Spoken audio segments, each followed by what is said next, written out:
Santapan Harian Minggu 23 Januari 2022.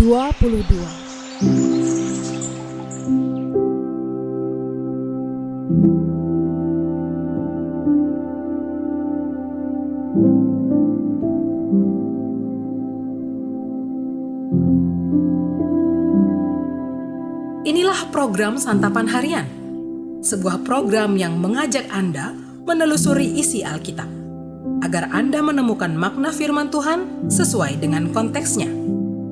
Santapan Harian tertuju bagi Anda yang ingin memiliki kehidupan rohani yang segar, kuat, dan sigap.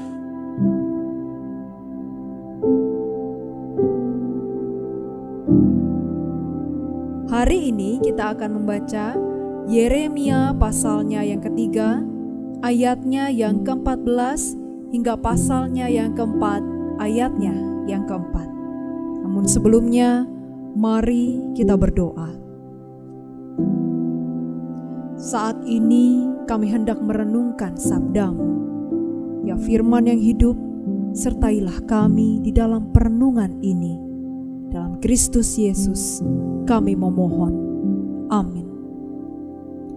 Yeremia pasal 3 ayat 14 sampai pasal 4 ayat 4. Kembalilah hai anak-anak yang murtad. Demikianlah firman Tuhan. Karena aku telah menjadi tuan atas kamu, aku akan mengambil kamu, seorang dari setiap kota, dan 2 orang dari setiap keluarga, dan akan membawa kamu ke Sion. Aku akan mengangkat bagimu gembala-gembala yang sesuai dengan hatiku. Mereka akan menggembalakan kamu dengan pengetahuan dan pengertian. Apabila pada masa itu kamu bertambah banyak dan beranak cucu di negeri ini, demikianlah firman Tuhan, maka orang tidak lagi akan berbicara tentang tabut perjanjian Tuhan. Itu tidak lagi akan timbul dalam hati dan tidak lagi akan diingat orang. Orang tidak lagi akan mencarinya atau membuatnya kembali. Pada waktu itu Yerusalem akan disebut tahta Tuhan, dan segala bangsa akan berkumpul ke sana demi nama Tuhan ke Yerusalem, dan mereka tidak lagi akan bertingkah langkah menurut kedegilan hatinya yang jahat. Pada masa itu, kaum Yehuda akan pergi kepada kaum Israel, dan mereka akan datang bersama-sama dari negeri utara ke negeri yang telah kubagikan kepada nenek moyangmu menjadi milik pusaka. Tadinya pikirku, sungguh aku mau menempatkan engkau di tengah-tengah anak-anakku dan memberikan kepadamu negeri yang indah, milik pusaka yang paling permai dari bangsa-bangsa. Pikirku, engkau akan memanggil aku, Bapakku, dan tidak akan berbalik dari mengikuti aku. Tetapi sesungguhnya seperti seorang istri tidak setia terhadap temannya, demikianlah kamu tidak setia terhadap aku, hai kaum Israel. Demikianlah firman Tuhan. Dengar, di atas bukit-bukit gundul, kedengaran tangis memohon-mohon dari anak-anak Israel, sebab mereka telah memilih jalan yang sesat dan telah melupakan Tuhan Allah mereka. Kembalilah, hai anak-anak yang murtad, aku akan menyembuhkan engkau dari murtadmu. Inilah kami datang kepadamu, sebab engkaulah Tuhan Allah kami. Sesungguhnya bukit-bukit pengorbanan adalah tipu daya, yakni keramaian di atas bukit-bukit itu. Sesungguhnya hanya pada Tuhan Allah kita ada keselamatan Israel. Tetapi berhala yang memalukan itu menelan segala hasil jerih lelah nenek moyang kita dari masa muda kita. Kambing domba mereka dan lembu-lembu mereka, anak-anak lelaki dan anak-anak perempuan mereka. maka biarlah kita berbaring dengan perasaan malu, dan biarlah noda kita menyelimuti kita. Sebab kita telah berdosa kepada Tuhan Allah kita, yakni kita dan nenek moyang kita dari masa muda kita sampai hari ini. Dan kita tidak mendengarkan suara Tuhan Allah kita. Jika engkau mau kembali, hai Israel, demikianlah firman Tuhan, kembalilah engkau kepadaku. Dan jika engkau mau menjauhkan dewa-dewamu yang menjijikkan, tidak usahlah engkau melarikan diri dari hadapanku. Dan jika engkau bersumpah dalam kesetiaan, dalam keadilan, dan dalam kebenaran, demi Tuhan yang hidup, maka bangsa-bangsa akan saling memberkati di dalam Dia, dan akan bermegah di dalam Dia. Sebab beginilah firman Tuhan kepada orang Yehuda dan kepada penduduk Yerusalem. Bukalah bagimu tanah baru, dan janganlah menabur di tempat duri tumbuh.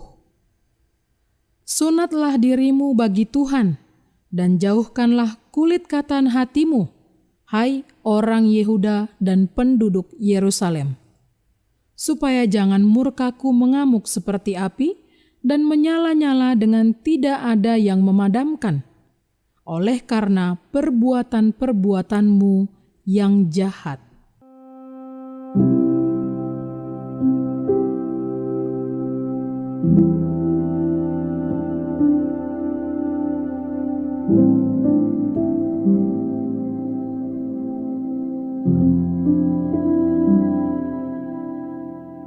Sahabat Santapan Harian, banyak hasil penelitian mengatakan bahwa ikatan cinta kasih antara anak dan orang tua adalah bentuk ikatan yang teramat kuat.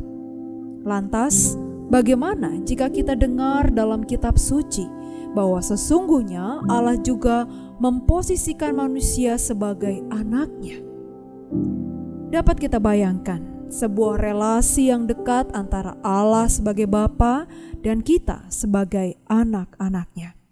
Sayang, manusia seringkali memposisikan dirinya sebagai anak yang tidak tahu berterima kasih, bahkan berpaling dari sang Bapa.